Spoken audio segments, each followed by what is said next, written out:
अस्सलाम वालेकुम स्टूडेंट्स। ये इसका नेक्स्ट पार्ट हम पढ़ेंगे। इससे पहले हमने पढ़ा था endothermic reaction and exothermic reactions.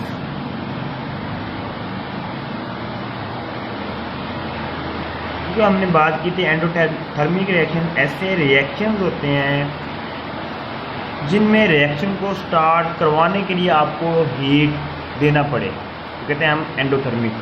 और एक्सोथर्मिक ऐसे रिएक्शंस होते हैं जिनसे हमें हीट हासिल हो, लाइक वो हीट को खारिज करें।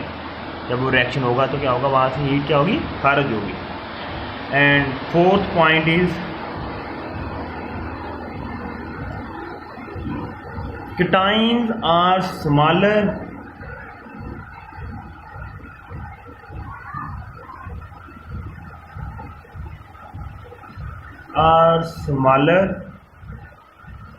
in size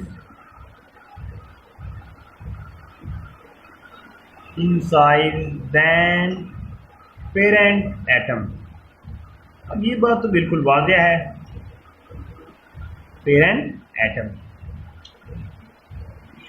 एटम हम बात करेंगे फर्स्टली जब हमने रिमूव नहीं किया था इलेक्ट्रॉन को किसी भी एटम में से, उसको कहेंगे पेरेंट एटम।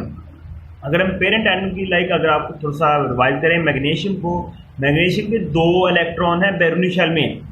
जब हम बात करते हैं पेरेंट की, वो एक बड़ा उसमें 12 है इलेक्ट्रॉन, वो थोड़ा बड़ा एटम होगा। अब आप जब उसमें से एक इलेक्ट्रॉन रिमूव कर देंगे, एक इलेक्ट्रॉन जब रिमूव करेंगे तो क्या होगा, जो न्यूक्लियस की फोर्सेस हैं इलेक्ट्रॉन के ऊपर, बैरूनी शेल के साथ जो फोर्सेस हैं वो बढ़ जाएंगी, थोड़ी स्ट्रॉन्ग हो जाएंगी, और जो एटम है वो थोड़ा सा श्रिंक हो जाएगा, उसका साइज थोड़ा सा कम हो जाएगा। इसे कहते हैं कि जो हमारे पास केटाइन है, जब इलेक्ट्रॉन रिमूव कर दिया जाता है या रिमूव हो जाता है, तब जो नया एटम बनता है, जो जिसको हम आयन कहते हैं, उसका साइज छोटा होता है। पहले जो एटम था जिसको हम पेरेंट एटम का नाम देते हैं। आयन जो होंगे वो इसके अपोजिट होंगे। Ions are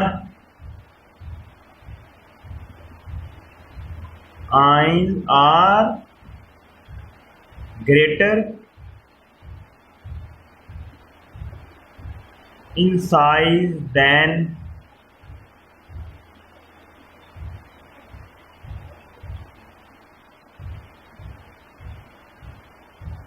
parent atom।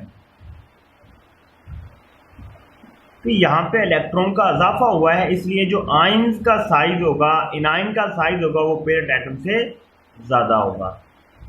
अब इसका इसकी एक जनरल एग्जांपल है। हमारे पास एक एटम है जिसको हम पेरेंट एटम का नाम देंगे, जिससे हमें एक केटाइन हासिल होता है। इसके ऊपर क्या आ जाएगा, पॉजिटिव आ जाएगा 1, क्योंकि इसने एक इलेक्ट्रॉन को खारिज किया है, plus 1 electron.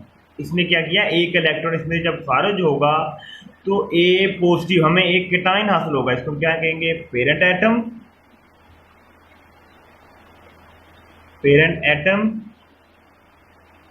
that is cation and electron। E mean electron with negative charge, and there is example same general example है B+। हमने इसमें क्या करते हैं, गेन करता है, इसमें आपको देना पड़ता है या वो हासिल करता है electron, plus electron gives us -1।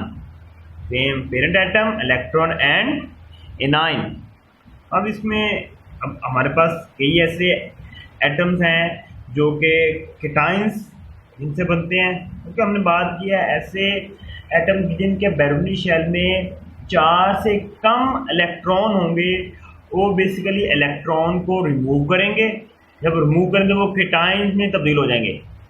तो फॉर एग्जाम्पल यहाँ पे हमारे पास सोडियम, जिसके बैरूनी शेल में 11 इलेक्ट्रॉन है, वो एक इलेक्ट्रॉन को खारिज करके Na+1, पोटाशियम +1, कैल्शियम +2, इस तरह इनमें ये केटाइन में तब्दील। जैसे इनाइन में हमारे पास है OH negative hydroxyl ion, chlorine, oxygen, हमारे पास है सल्फेट है। इस तरह ये हमारे पास इसकी एग्जाम्पल्स हैं। नेक्स्ट हमारे पास है लाइक शॉर्ट क्वेश्चन भी आप इसको फाइंड कर लें। आपने इसी टॉपिक में से हमने एक दोनों का मुआवजा करना है, एटम का और आयन का। अब हमारे पास एटम क्या है, सेम जो हमने पहले लास्ट लेक्चर में किया था, स्मॉलेस्ट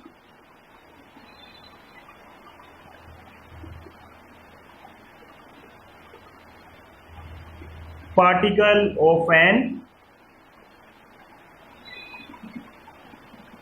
ऑफ एन एलिमेंट।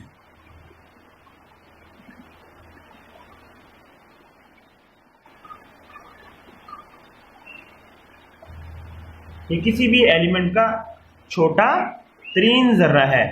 और जबकि आयन क्या है, ion is the smallest unit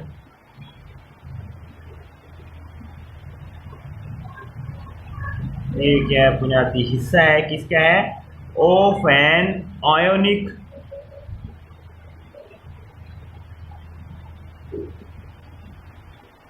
compound, ionic bonds और आयनिक कंपाउंड। अब आपको पता है जो आयनिक बाउंड्स होते हैं लाइक NaCl या आयनिक कंपाउंड जिन्हें हम कहते हैं, बेसिकली आयन से ही बनते हैं, कंप्लीट ट्रांसफर ऑफ इलेक्ट्रॉन से ही वजूद में आते हैं।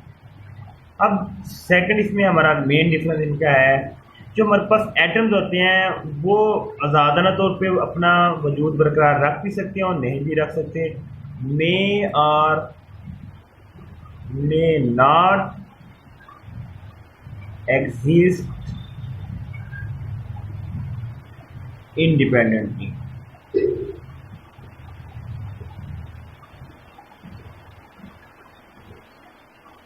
And ions जब किसी भी एटम में से इलेक्ट्रॉन, जब कोई भी एटम एक इलेक्ट्रॉन गेन करता है या रिमूव करता है तो वो मोर रिएक्टिव भी हो जाता है, मतलब उसकी जो रिएक्शन की पावर है या स्पीड है वो क्या होती है, इंक्रीज हो जाती है। तो इसमें हम कहेंगे कैन नॉट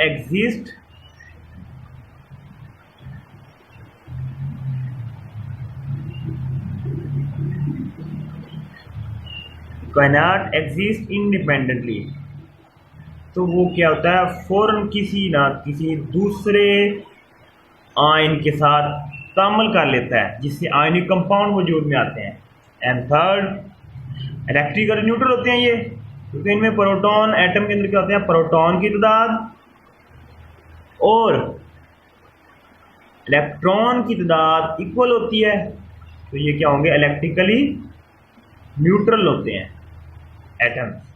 जबकि हमारे पास जो आयंस होते हैं वो क्या होते हैं, इन पे जो नेट चार्ज होता है या तो वो पॉजिटिव होता है या फिर negative, as a net charge.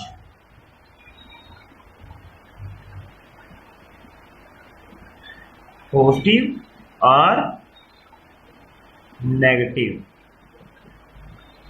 तो यहां बिल में क्या होता है, ये हमारे पास पॉजिटिव या नेगेटिव इस पे होता है। इसके बाद हमारे पास एक एक्सरसाइज का क्वेश्चन है। क्वेश्चन मुझे नोट कर लें। क्वेश्चन, व्हाट आर आयंस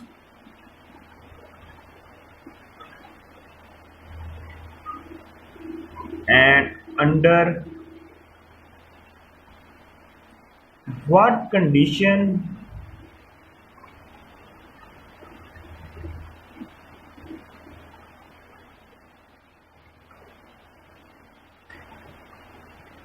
वो कौन सी शराइत हैं, आप कह लेंगे कौन सी सूरत आर दे प्रोड्यूस, और ये पैदा कैसे, बनते कैसे हैं, आप ये कह लें आयंस होते क्या हैं और ये बनते किस तरह है।